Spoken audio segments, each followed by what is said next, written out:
Luca, kom. Ik vind dat je hier niet met een Zeeuws meisje moet gaan wonen. Nee. Ik vind het hier prachtig. Het is echt mijn thuis, mijn biotoop. Dit landschap, dit is bijna van een universele landschappelijke schoonheid. Dat vind je in de Bourgogne, dat vind je in de Vogezen.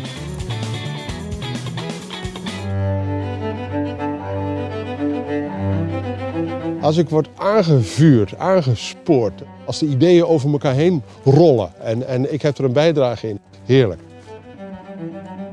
Ik weet er niet veel meer over te vertellen. Ik heb er geen theorie bij, dat zou al te mooi zijn. Ik realiseerde me dat de grote liefdes in mijn leven allemaal Limburgse vrouwen waren. Ja.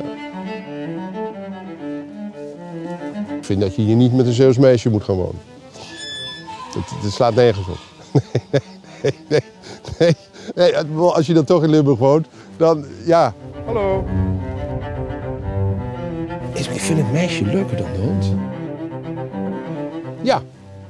Ja, ik leef een leven waarvan sommige van mijn vrienden in de Randstad zeggen van wauw, dat zou ik ook wel willen. Mijn eigen broer zegt dat. En die woont in Amstelveen, tussen de flats, in een mooi huis, maar wel tussen de flats, uitzicht 0.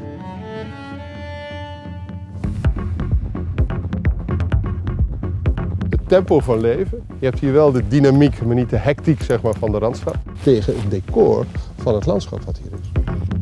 Als het hier alleen maar een mooie omgeving zou zijn waar weinig gebeurt, dan zou je hier niet kunnen gaan werken en leven en je eigen bedrijf opbouwen zoals ik gedaan heb.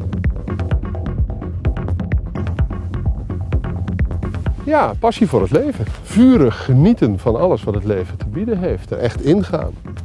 Soms zijn er Limburgers die zeggen, je bent een echte Limburger. Dat vind ik leuk om te horen. Ja.